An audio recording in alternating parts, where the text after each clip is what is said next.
Rock and roll, yes! Welcome back. Hello there. Hello, hi. Welcome back to Jay's Rock and Roll Stories. I'm your host, Jay. That was nice, right? That was a little adventure with Sam Cutler. I'm going to tell you the truth. I want to stick around Altamont. We're going to stay here. You're going to give me your hand, and we're going to stay at the concert, okay? I saw that concert when I was a kid, the Alatamont Speedway, the Rolling Stones concert, and reading about Sam Cutler at the concert it was cool. It was like, being a fly on the wall. So I got another book about Altamont. It's called Altamont, the Rolling Stones and the Hells Angels it's the inside story of rock's darkest day by Joel Selvin. It's fantastic. We're going to stick around the concert, all right?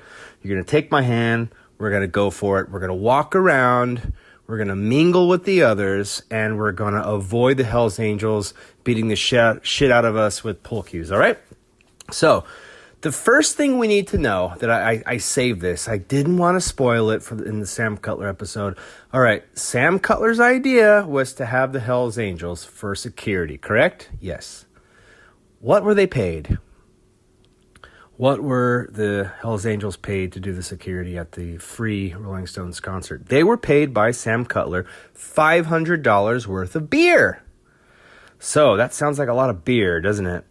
It's a lot of beer, because that's $500 of 1969 money. That equates to $4,320.37 in 2024 worth of beer. That's a lot of fucking beer. So that's why if you've never seen it, watch the movie. Watch the Alatamont Speedway movie, the Rolling Stones movie. The Hells Angels are throwing beer cans all over the place all the fucking time.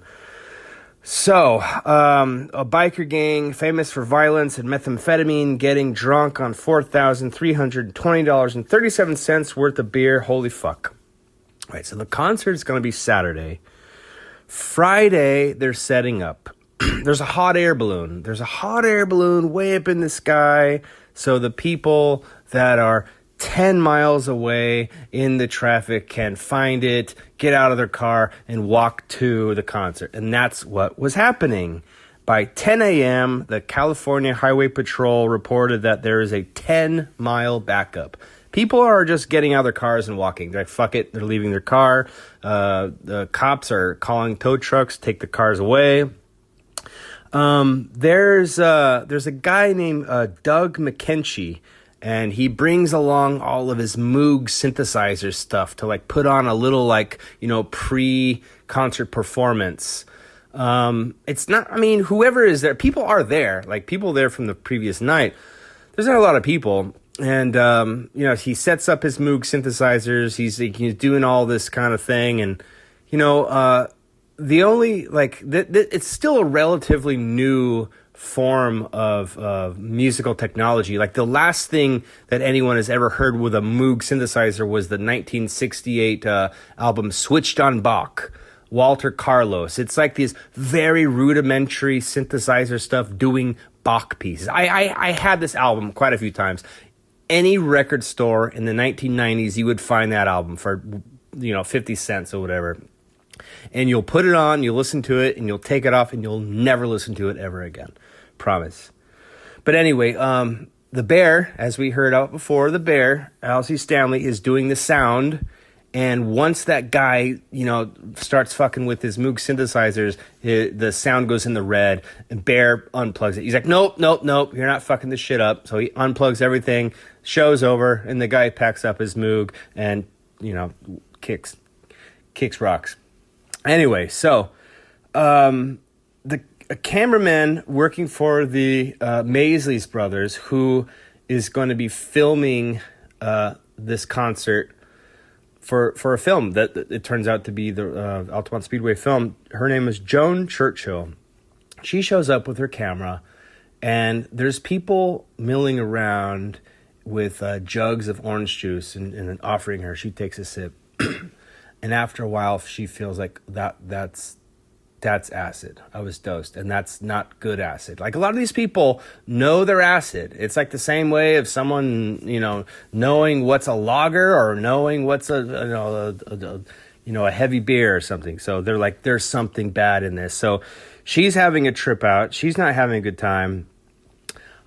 There's gonna be a lot of these like little like umbrella safety, not umbrellas, but like little areas where there's like a covering, like a Red Cross is setting up these stations because they know that people are going to be fucked up. And we were talking about Bill Graham. He has like a lot of influence over the Bay Area, and he specifically told the free clinic on Haight-Ashbury to not go to the Rolling Stones concert, not help out at the concert, which is kind of fucked up because their whole thing is to, like, if you're fucking tripping out on something, you come here, we can help you out. Bill Graham said, nope, you're not going. And they said, all right, well, fine. So Red Cross is there. They have a bunch of other, like little stations, safety areas. There's some other charities that are there, like setting up their little stations for people to be, if you're having a bad trip, come in, hang out. We can help you. There's things like, there's like flowers. There's nice things inside these little kiosks things to, like, to sort of focus on external objects versus your like internal discomforts, to calm your ass down pretty much. So people who were like already partying from that morning are coming into these little like safety kiosks, and the reactions that they're telling the people who are helping them are, number one, they don't know what they took or how much of. That's what they're feeling. I don't know what's in me. I don't know how much, and I don't know what's going on. There's a lot of signs of amphetamines mixed with psychedelics. And this is interesting because I don't want to say too much because I'm gonna do that bear episode. But this is like Bear. Stanley Owsley took pride in having quality LSD, and this is like low quality shit. And this, like, Owsley and I forgot the names, but there's some other guys who take pride in putting out a product, right? This is garbage. Like, okay, so there's signs of amphetamines mixed with the psychedelics. There's also they're noticing that the amount of alcohol in the crowd that they're consuming is just like, it's huge. Everyone's getting drunk. The patients that are coming in are aggressive, they're agitated, they're wired up, they're paranoid, and they're violent. And really, the only people that are coming in, it's limited because, like, a lot of people don't even know that these things are here. There's no signs saying, oh, this way to the safety zone. There's no signs or notifications saying, oh, you feeling like shit? Are you paranoid? Go over here. It's just maybe like word of mouth or are the people that are around. So it's interesting how the book talks about how there's tens of thousands of people tripping. Tens of thousands of people tripping. That a book describes this as a mass toxic psychosis that was underway. All right, so Santana is going to be the first band to play. They are just coming off the Woodstock. They played at Woodstock in August. It was fantastic. They did a great job, and they're flown in by helicopter to Altamont. They immediately see the madness. The stage is really low. Like, anyone can get on the fucking stage. The stage is tiny. Herbie Herbert, he's a guy who was sent from the record label to help them set up, and he and Michael Carabello, who is one of the percussionists, they are setting up their congas on the stage, right? And a friendly Hell's Angel comes up to the two and offers them a giant bottle of pharmaceuticals. These are Secanols and Tuanols. They're called Reds and Christmas trees. And he's offering them, hey guys, welcome, like, here, have some of these. And he offers them to Herbie and Michael, and they politely decline, like, we're okay, no problem. And so the Hell's Angel just throws like a handful of these pills, like if you know when you do like a little palm of like peanuts, and like tosses them in his mouth and washes them down with a cold beer. So Carabello looks at Herbert and sees what's going on, and he says, it's gonna be a long day, isn't it? And he's like, yeah, probably. All right, so if there's kids around you while listening, you're gonna have to shoo them away. This is not a kid-friendly episode. So you can see this in the movie. I refer to him as the poor naked fat man. There is a naked fat guy who is obviously fucked up, like just high as fuck out of his mind, stoned out of his mind, and he's just bopping around with the music. He's like, people are sitting down, he's falling on them, and he's enjoying the music, but then people will push him like, get the hell, man, get the fuck away from me. And he looks all sad and stuff, and the Hells Angels really, really turn on it, like to beat the shit out of him. He's bloody, he's a mess. And so there's this guy named Bert Kangason. And he jumps between the fat man and the Hells Angels because, like, it's just like, what the hell, man? Leave the guy alone. So, he's saying, look, we can all be friends, we can all be brothers. Like, and the Hells Angels go, all right, fine. So they let the fat naked man who's beaten to a pulp, let him go, and they beat the shit out of Bert Kangason, and they beat the shit out of him with pull cues. And by the time they're done with him, he'll need about 60 stitches to close his wounds. Yeah, this is just the beginning. And Santana is watching this the entire time. I think it's like in the book was saying how the organist is watching, and he says, oh my God. So he just puts his head down. I'm just going to stare at the keys and play. Fuck this shit. Guess who else is there? Timothy Leary. Timothy Leary is there. The acid guru, the guy who is responsible for saying, tune in, turn, like, what did he say? Tune in, turn off, drop out, blah, blah, blah. He's there, and you imagine he has some wise words for the audience. Give Timothy Leary the microphone. Let him share some knowledge with everyone.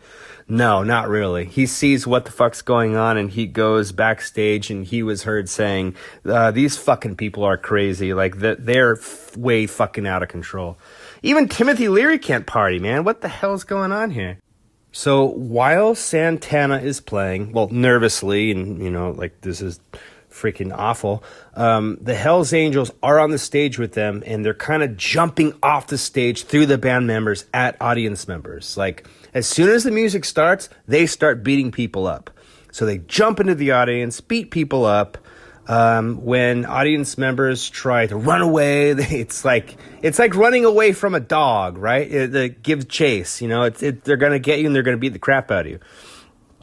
So, and also the Hells Angels are partying on the top of the San Francisco Hells Angels, bus. They have this bus that get people in and out and shit. And they're on top of that with like mounds of beer cans, and they're throwing beer cans and tabs of acid at audience members. So that's right next to the stage. Okay. Remember Tony Funches? Tony Funches was the Rolling Stones security. He was their good friend too. So in the Sam Cutler book, they said Tony Funches was at Altamont, but he broke his wrist and then left eventually. And then I was just wondering, like, what the fuck? Why? What happened? So I found out in this book, in this really good book by Joel Sylvan. So here's the story with Tony Funches. So Tony Funches is there, before the Stones. The Stones come much later. So Tony Funches is there, but the Stones' gear is there. So he's there guarding the stage, guarding the gear. He's there, right? So at one point, Tony Funches sees these two Hells Angels fighting, like infighting, right? They're like kicking each other's ass. So Tony Funches is like, hey guys, come on, man. We can all like hang out together. All right, Tony Funches is a black guy, right? So he's saying to these Hells Angels, guys, come on, we don't have to fight. Come on, we're all together. and they look at him, and they say a nasty word referring to the color of his skin, and he goes, "Oh," Tony Funches goes, "Oh, okay, all right, fine. I will fight you two. Let's go backstage and fight." And they say, "Fuck yeah, let's go backstage and fight." So they go backstage and fight, and Tony Funches, as we know, is an ex-Marine and ex-boxer. So this is two Hells Angels against Tony Funches. So Tony Funches took a swing at the first guy. It's one of those one and done, right? It's a punch to the face. He's out. Bam. Punched in the floor. And that, but it broke his hand. Second guy comes at him. Same hand. One and done. Knocked him out to the floor. Fuck. Broke his hand in two different spots. So there's two guys down. Tony Funches takes him in his hand. He takes his hand to one of these Red Cross little kiosk things to sort himself out. Maybe he can get bandaged, maybe like a tourniquet or something to straighten it. And he walks in and he sees, holy fuck, everyone's tripping out on acid, and these people got their fucking hands full. He's like, I'm all right. Let me get a couple supplies. He grabs like a stick and some bandage to kind of keep in place. And he's like, okay, good luck with you guys. He goes back to his area, and he has his hand kind of like bandaged. And the other Hells Angels who saw what happened with Tony and the two assholes that try to take him on, they're like an announcement, like, no one fuck with this guy, all right? Yeah, so Tony Funches is cool. That's what happened to Tony. So, anyway, the Flying Burrito Brothers are next. And it's kind of funny because this is Graham Parsons, the Flying Burrito Brothers. If you don't know who these guys are, previously from the Flying Burrito Brothers, Graham Parsons, who's their lead singer, was in the Byrds. The Byrds made like a country album, and in that band was Chris Hillman. And they got along, and so Graham Parsons and Chris Hillman started a band called the Flying Burrito Brothers. It's like country rock, I guess you could call it country rock. But this is the only band at the concert where everyone just chills the fuck out. Like when the music starts, the Hells Angels beat the shit out of people. When the music stops, they just take a break. No, finally, there's a band where everyone just chills. Like the Hells Angels and the audience members are just grooving with the music. Wow, nice. Isn't it nice? We all can get along. So, Graham Parsons is really good friends with Keith Richards, and that's how he got the gig. And Graham Parsons is he's kind of wealthy. His stepfather owned a lot of those orange groves in Florida, and so when he was playing with Flying Burrito Brothers, they would play gigs like all right, they get paid $500 a night. Sometimes he wouldn't, he didn't give a fuck. He's getting like 10, 15 grand a month because of family allowance or whatever you would call it. So when Graham and Keith finally get together, there's a funny line in the book I want to read to. It says, Keith Richards, who had spent all night taking LSD, smoking opium, snorting coke, looked refreshed and clear-eyed. Michelle Phillips is there also. Michelle Phillips from the Mamas and the Papas. And whenever, there's like these famous people, they get backstage access and they're hanging out with the bands and stuff. And she comes up to Keith and Graham Parsons and she's paranoid. She got dosed too. Well, she had a sip of that crap orange juice that fucked her up because let's just say everyone knows what it's like having good acid. And once they touch this shit, they're like, fuck. Okay, so she's coming up to Keith and Graham, and she's like, oh my, I don't feel good. I had some bad acid. And Graham Parsons is like taking care of her. He's like, because he's kind of like a southern country gentleman from Georgia. And he's like, don't worry, little lady, I'll take care of you, which is, I think it's kind of cute. I'm a big Graham Parsons fan, and Michelle Phillips she's a great singer too. So it was kind of sweet that he kind of took her under his wing, like, don't worry, I'll protect you. And she's freaking out, and the Hells Angels were trying to get her off stage, and Graham Parsons saying, no, she's with me, don't touch her. It was kind of nice. So it seems like I'm only saying that the Hells Angels were the bad guys, because there were some assholes in the audience too. I mean, if everyone is tripping out on this crap acid, there's some acid casualties going around, and people are doing some crappy shit. There's this Hells Angel named Flash. That's his biker name, and he's I guess he's like one of the good guys, right? He saves this woman who was knocked into the mud, and people were standing on top of her to get a better look of the show. So he sees that, and he pushes them away, and picks her up. So there's these let's just call them bummer tents, right? Everyone's having a bum trip, and the little tents are all over the place, and they're treating hundreds of LSD casualties. Like, people are just freaking out.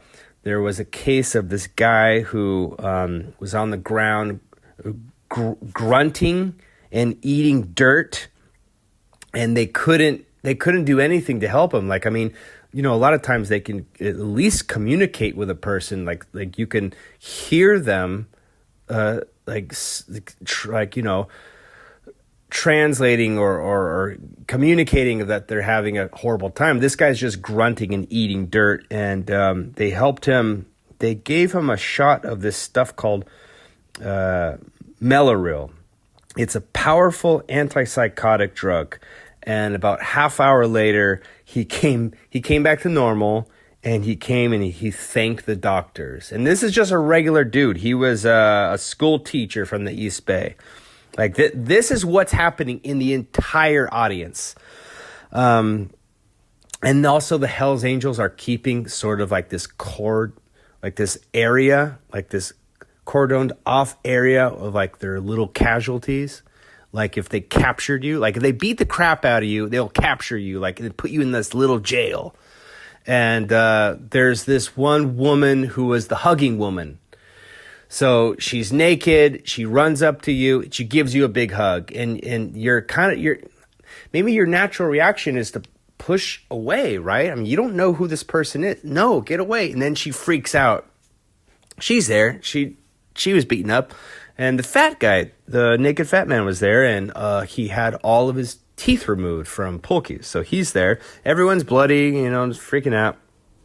And I think it's kind of nice. The Flying Burrito Brothers helped the naked fat guy. They let the naked fat guy have like a refuge in their trailer. Like, it's ugly. I mean, like, poor guy. So they let him stay in there for a while, just to hide from the abuse for a little while. Anyway, finally, the Stones arrive by helicopter. And a woman has flowers in her hand, and she was actually transporting them to one of the bummer tents. Because they're trying anything. Like, maybe these flowers will help someone, just kind of relax.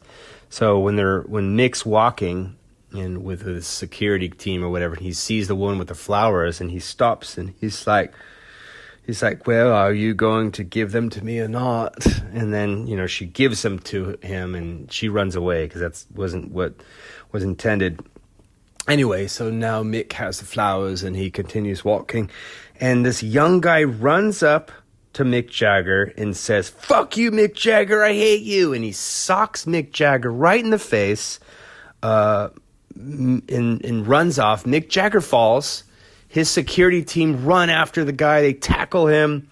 But Mick says, "No, don't hurt him. No, leave him alone. He's okay." Mick also sees the naked fat guy. And, that's enough for him for now. So he kind of takes refuge to the Stones trailer, where he's hanging out with Keith. Just kind of like, Keith has been there overnight. Keith, like, when he first got there, he was like, "I want to stay. This is awesome." And Mick was at the hotel. Fuck that shit. Okay, so guess who takes the stage next? Crosby, Stills, Nash and Young. David Crosby, Stephen Stills, Neil Young, and Graham Nash. They take the stage. And so according to the book, after the relatively calm set by the Flying Burrito Brothers, where, oh, wow, look at this, everyone's getting along. The Hells Angels are not beating the shit out of anybody. Everyone's enjoying the music. As soon as Crosby, Stills, Nash and Young started playing, it's like the Hells Angels started beating people like immediately. And this is so crazy. So there's a Hells Angel who sat near the front of the stage. He's holding a sharpened cycle spoke. That's that thin. That's like a fucking needle. And anytime Stephen Stills stepped forward to sing, like stepped for the microphone, to sing while he's playing guitar, this Hells Angels would stab him in the leg, stab him in the thigh. So after the half-hour set, they only played, I think it was like 3 songs. After the half-hour set, his leg was like covered in blood. And the Crosby, Stills, Nash Young, they got the fuck out of there like right away. They're like, we're done. Thanks for having us. They got in a helicopter. They were supposed to perform at the UCLA Royce Hall. So they got in a helicopter and they fucking bounced. They're out of there. And later it was said that Stephen Stills, from all those fucking little stab wounds from this fucking crazy asshole, he fainted after the LA show. He lost blood. God, wow, Jesus. All right, so it was a hot day, it was very hot under that sun. Now the sun is going down and it's getting cold. And this is way out in the countryside in the East Bay. And I hope you brought some food or water, because there's nothing there. And if you need to go to the bathroom, if you're one of the 300,000 people who were there, I hope you can find a porta potty, because there's only 100 of them. I did some research, some modern day research. If you have 300,000 people at an event, how many porta potties do you need? You need 6,000 porta potties, and this event has 100. So good fucking luck finding one. And no problem really, because everyone's just taking shits and taking dumps and going to the bathroom out in the field. So it's going to be fine. No problem. Everyone's shitting in the field. All right. So I have another awful story for you. Please don't let shoo the kids out of the room. All right. So there's this woman, this pregnant woman named Denise Kaufman with her husband, and she's like 8-9 months pregnant. And she's way out in the distance. Like she's not in the shit of it, right? She's way out on the edge. They're having a picnic. They're like, fuck it. Let's just go out in the countryside. Let's put the blanket out and maybe we could hear the music from so fucking far away. So they're just chilling. Someone throws a beer can way up in the sky, like as hard as they can fucking throw it. And it comes down and it smashes onto her fucking head. And I mean, a lot of times they only talk about how there was only one casualty of was with Meredith Hunter at this concert, but there was a lot of other fucked up shit. Like, so this can smashes down on the woman's head and smashes her skull. And they finally get her out of there. They finally get her out of here by an ambulance, and they take her to a clinic. She has to have brain surgery. And because she's so close, she's like 9 months pregnant, they can't give her anesthesia. So they're picking pieces of skull out of her fucking brain while she's like laying there. Jesus Christ. Okay, so it's many, many, many hours until the Stones take the stage. Like, it's hours. Like, it's nighttime. It's cold. When are the Stones taking the stage? It's nightfall. And even the Hells Angels are like, man, this fucking crowd is crazy. They're telling the Rolling Stones, okay, you're done, like, warming up. Get to the stage. These people are out of their minds. Even the Hells Angels are saying that. These people have lost their fucking minds. We've told you, you're done tooting up. Get on the stage. Let's do it. Sonny Barger, he is I don't know what you call it, the Hells Angels president, chief, whatever, the boss. He declares, we're keeping this stage. We run this stage. If these people were to work together, they'll destroy this stage. So, all right. So the band begins to play, and every time the band starts playing, the violence begins. So there's a lot of like little interruptions. The band plays, they stop. Hey, come on. And Mick's like, come on, everyone, be cool, stop fighting. And they even try to play just like chill blues numbers, just like, God, geez, what the fuck? Let's just keep it cool. But the fighting doesn't end. So they stop, they yell, they're pleading with the audience and the Hells Angels, stop fighting, And then at this point, this is when, Meredith Hunter gets killed. And I'm not going to go into, why? Because we're going to stick around for one more episode. I'm doing an episode on Meredith Hunter. So I'm just telling you, Meredith Hunter gets stabbed, and it's an awful scene. They even take his body to the stage. His bloody body is kicked off the stage by the Hells Angels. Nice guys, right? They kick him off and back into the stage, and they're saying, do not touch him. He's finally taken away there's a doctor there, and the doctor finally takes his body away, and it's too late. They get him on the helicopter, but he had died. Anyway, I'm gonna do an episode on Meredith Hunter. Who was the guy? So anyway, Sonny Barger is there with the rest of the Hells Angels, and so there's like this naked woman who keeps trying to get on the stage. And Keith Richards has had enough of this shit. He's like calling these fucking Hells Angels out. Like, what the So there's like three guys grabbing onto this naked woman, and the band stops, and they're like, seriously, guys, you need three of you to like handle this woman and put her back on the audience? Seriously? Nice guy, right? So Sonny Barger comes up and gives her like a boot, and she falls back in. Like, very nice. Remember Spencer Dryden, who was the we didn't talk about the Jefferson Airplane, so we know from the previous story with Sam Cutler how the Hells Angels knocked out Marty Ballin. So Spencer Dryden was their drummer, and when Jefferson Airplane ended their set, the band left, but Spencer Dryden just kind of disappeared into the audience with he's high on acid, and he went with the bass player of Santana, David Brown. They're together just fucking around and trying to get out of there, and they find this kid who they convince him, hey, can you give us a ride out of here? We're trying to get back to San Francisco. And the kid says, yeah, sure, I'll take you. So they get in the car, and they're in the car forever. And they're just saying, like, can take us to the Tracy Airport. It's like right outside the concert, so we can fly to San Francisco. And turns out that the kid is way too high on mescaline and mushrooms, and he drives them to the wrong airport, which is 30 miles away in Modesto.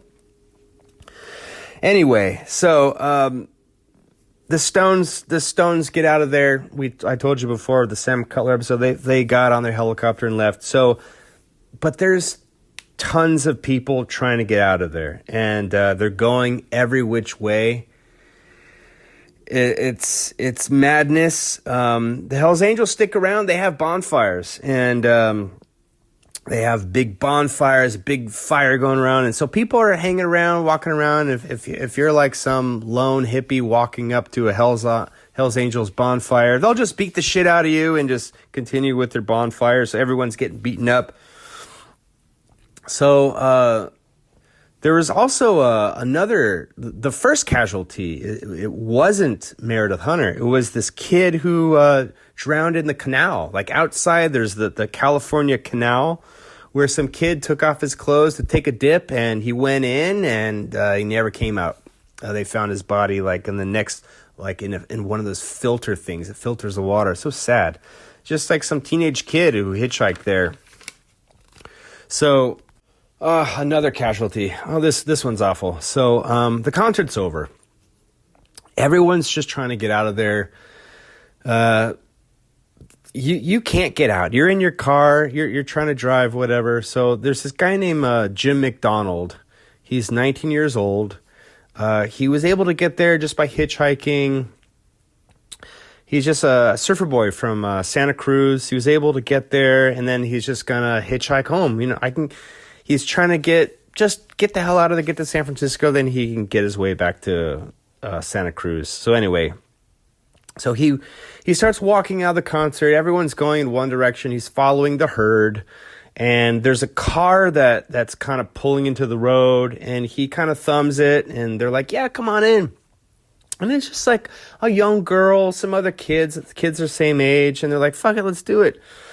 And they're in the car, but it's just like the car's not going anywhere. So they said, "Fuck it, well, let's pull off the road into like the trees or whatever, and we'll have like a little campfire." So they pull off the road. They get out of their car, and they make a little fire, and it's just like everyone's like, seriously, everyone is coming off. Everyone's coming down. Everyone's kind of like, oh my God, like that was a ride. Everyone's coming off the acid. They have a little bonfire right there in the hill. Like, let's just wait it out. It's going to take forever anyway. So, there was this guy who was, tripping really bad that the Hells Angels were after him. He was paranoid as fuck. Like, everyone was paranoid as fuck, but this guy, he stole a car, and he's trying to get out of there. He's driving 65 miles per hour through the hills. This is grassy knoll hills, right? He's driving 65 miles through the hills. He hits a bank, and the car goes up and falls on top of the bonfire of Jim McDonald and his friends, and kills them. And it's so sad, because when they finally got everybody out of there, Jim McDonald had this blanket on him to keep warm, and the blanket on one side was just squirts of blood, and the other side of the blanket was tire tracks. It's like this whole thing was destined to fail. Like, anything you wanted to do, just try to be cool. No. It's sad, right? But I'm going to say, right, my hero, my big hero of the Altamont concert is Marty Ballin. Remember when I told you in the Sam Cutler episode how Marty Ballin got punched twice by the Hells Angel? But here's the backstory. I found it in that good Joel Selvin book. So, Jefferson Airplane is playing. They get interrupted. Marty Ballin, he's just a lead singer. He's not playing guitar. You can see it in a clip on YouTube. He's got a cowboy hat. He's got sunglasses. He's got like this like blue leisure suit thing. It's like matching pants with a shirt. And he sees what's going on in the audience. And he jumps in the audience, and he throws a tambourine at the head of a Hells Angel. He's my hero of this concert.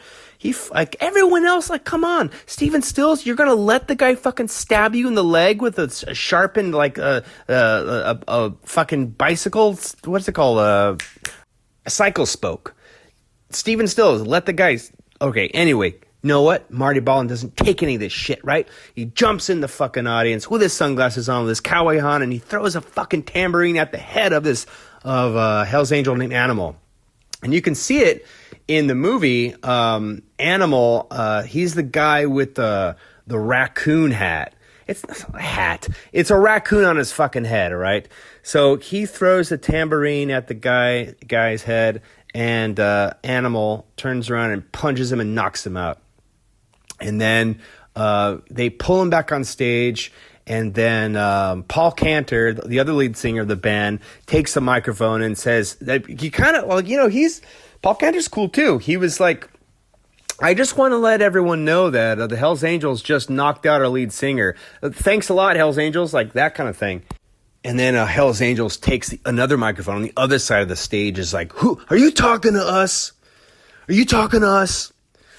Very intimidating, man. So anyway, they pull Marty Ballin backstage, and there's a lot of Hells Angels that are loyal to the rock and roll bands, God, it's such a weird coin, one side and the other, because a lot of these Hells Angels are like, we got your back, man.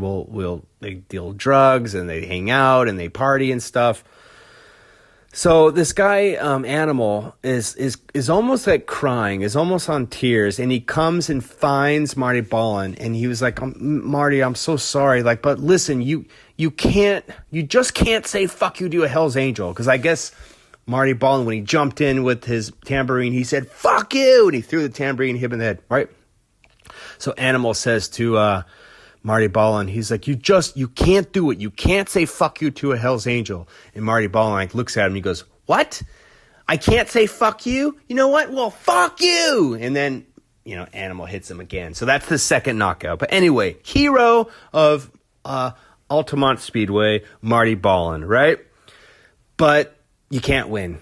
You cannot fucking win at this concert.